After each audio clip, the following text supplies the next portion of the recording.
How goes the family? Welcome back to Larry's Anything Goes. Hopefully you guys having a great and exceptional day. Well, evening actually. It's another beautiful night to be alive and all that good stuff. So it's been a crazy week. I can't believe we're in the middle of March already. The year is going by pretty quickly. But I will say with all sincerity that so one thing that always makes me think and makes me feel thankful to be alive is death. Now, I'm not talking about, thankfully, I'm still alive, but today was a friend of mine from high school's birthday. And she would have been 42 years old today. And she had three wonderful kids. Real good person, never nothing bad to say about anybody else, always great positive energy. Died, and I did not realize that this individual died last year. You know how it is. We all have our lives. You got social media. There's always something going on that's going to um, distract you or keep you busy in this life. And the crazy thing is that as I was, how it is, nowadays social media is will let you know when somebody's birthday is, because back in the day you had to actually remember somebody's birthday. But with all this technology that we have, that it allows us to do remember a lot of things. So it's like a gift and a curse sometimes.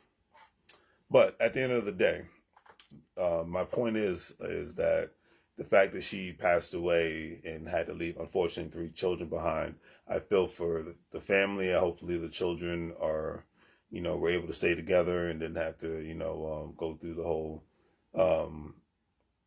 child orphan system, And at the end of the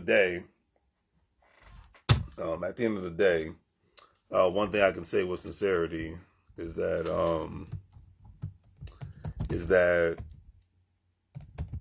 um, hold on a second.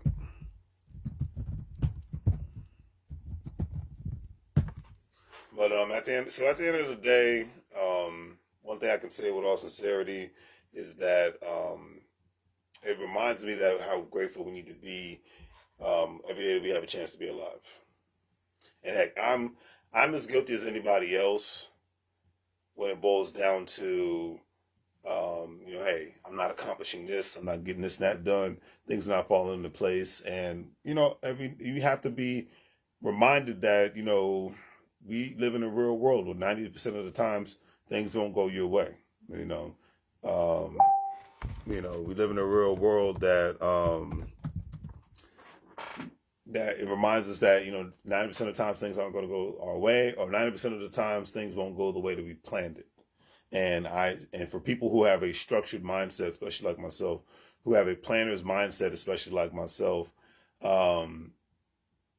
it comes to fruition. It's like, hey, what is going on? We're not progressing the way that we need to, and it's like blah blah blah blah blah. But for the last 3 weeks of my life, one thing I've said to myself, and I hope and I implore everybody to do this, is to take a deep breath and remind yourself that you're alive. And my mindset is like this: hey, you got a roof over your head, you got food in your mouth, you got water to drink, you got clothes on your back. You're not doing that bad. And the main reason why I say that is because the last couple of years I've been all over the United States of America, with the exclusion of the Midwest, because I just never have a reason to go up there. Then I've been all over the West Coast. I've been all through the Deep South. I've been up the Northeast. And one thing I can say with sincerity it's a continuous thing that keeps growing. It's the homeless population. Now, the beautiful media, whether it's false news or CNN or all these other news outlets that I don't buy into, one thing I can say with sincerity, they always try to blame either one specific party. They'll try to blame Democrats or Republicans. And I always say, I don't do Democrats and Republicans, I do check-ins and savings, because in the beautiful country of what we call the United States of America, it's about assets over liabilities. It's about getting access to capital. It's about not how much money you make a year, but it's about how much you can save and how much you can invest, regardless who's in the White House, governor's house, and mayor's house. But one thing I've seen is the homeless population has continuously gone up in red states and blue states. And a lot of it's due to, unfortunately, people who are drug addicts. Unfortunately, people who have just found themselves in a bad temporary situation. It's not, as I said, it's never all one sided. Or unfortunately, it's all falls into or not all, but certain aspects of it falls into the categories of people having mental illness. So it's always a variety of things why people end up being homeless. Um, like a gentleman today I saw when had to go to the store and get some new casual dress shoes and whatnot, and there was one young man, he was perfectly able-bodied. I think this guy was just either, don't know his situation, but I'm assuming, I'm not even assuming, I'm just guessing that either he has a drug problem, alcohol problem, or he might be mentally ill, or maybe he just fell on hard times because, the cost of living. America is becoming, in a sense, like San Francisco and Los Angeles. And look, I love California, my favorite states, but it's just one of the most expensive states in the union. Now, when I say it's becoming like that, all the major metropolitan areas. So if you live in Indianapolis, you live in New Orleans, you live in Nashville, you live in Memphis, you live in Chicago, you live in Atlanta, you live in all the major cities in Texas, from Houston, Dallas, Austin, Phoenix, Vegas. The list goes on and on. Denver, Colorado. The list goes on and on. Detroit, Chicago. If it's a major metropolitan city, or sometimes even a mid-sized city, the cost of living has gone up tremendously. Now nationwide, inflation has affected everybody. It's affected everybody. But in the major cities, it's affected people the most. But in a sense, all these places that used to be considered economic safe havens are no longer that anymore.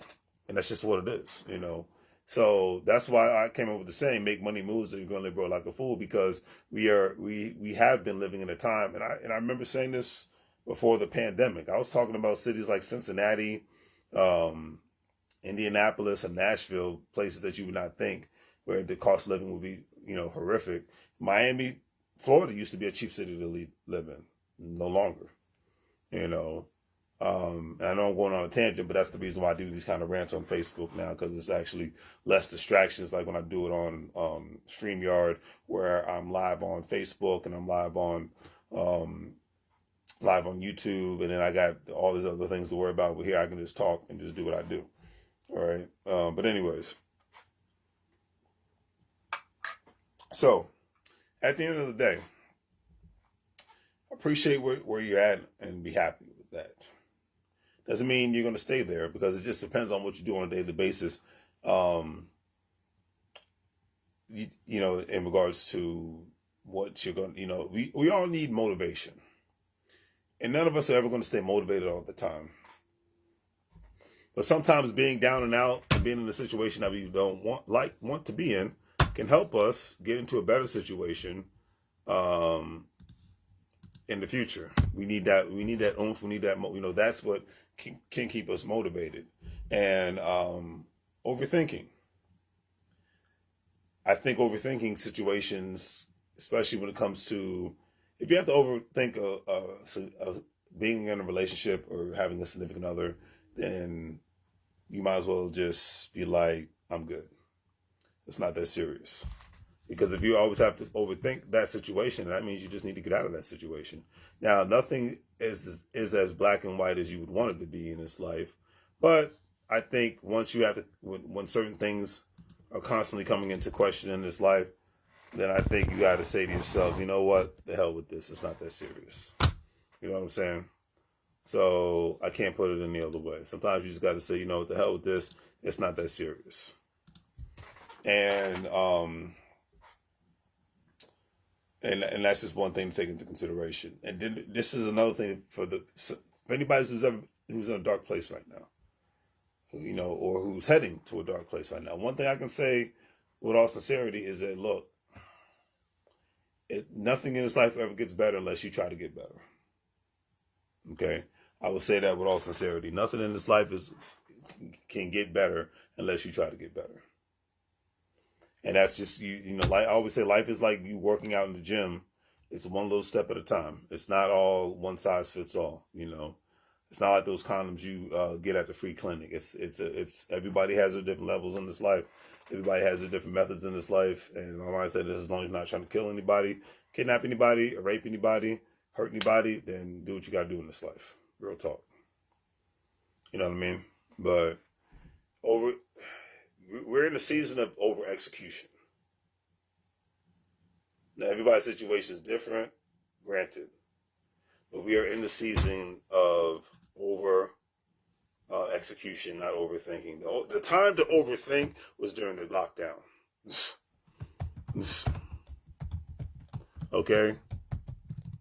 The time to overthink was during the lockdown, because obviously not every state was locked down at the same time, but the world for the most part was locked down to the point where even if you were in a state like Georgia, I'll just use them as an example, Florida, you were still, things weren't still fully like they were before the lockdown. Excuse me. So because of that, okay, we are in the season of over execution. So either you're going to over execute, or you're going to over think. And if you're overthinking, hola, Shanae, ¿cómo estás? Hope all is well in good old Jackson, Mississippi. We'll be back down there soon. Cannot wait. But if you're not in the season of trying to over execute, then it's just, you're putting yourself in a precarious position that you're going to lose. And I don't know about you all, but I'm in this life to try to win. You know what I'm saying?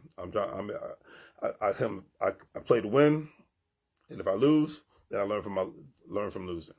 Unfortunately, a lot of people just can't. They don't learn from those mistakes. But at the end of the day, the main reason why I went live is because, like I said, learning that a good friend of mine from high school passed away. We don't have that much time on this earth, family. So be who the hell you are. Be proud of who you are. And do what you do. Okay? You got goals? Accomplish them. At least or die trying. It goes back to the old school 50 Cent album, Get Rich or Die Trying. I live by the model of accomplish your goals and aspirations or die trying. Because at least when you're on your deathbed, you can say, you know what? I died trying. And trust me, the most confident person in the room is the person that's like, hey, I'm about business and about what I got to do. I don't really care what anybody has to say about who I am, how I look, what I'm about. This is who I am. Own who you are and be proud of who you are. Like Shanae. That's why I rock with Shanae. She owns who she is and proud of who she is, and I rock with that kind of energy. Nothing beats confidence. Being assertive in who you are. Nothing beats not caring about what other people think. Because that is the most, I like to call it the most high school mindset of all time. You're worried about fitting into a clique. We're adults. Especially if you're over 30, you don't need to be worried about fitting in no clique. You just need to be fitting in where you're at the end of the day. So, on that note, family, hopefully you have a great night. Do the great thiefy things. Like, share, and subscribe. Have a great day. And as I always say, make money moves, or you're going to live like a fool. Take care. Be blessed. Appreciate your life, because you just never know when your time might be up. All right. And when I learned about my friends passing away last year, because I didn't even know that she died until today was her birthday, and I was wishing her happy birthday. I'm just like, life is short. Life is precious. We all go through bumps in this life, but if we get to breathe and see another day, that is the biggest blessing on the planet right there. All right. Take care.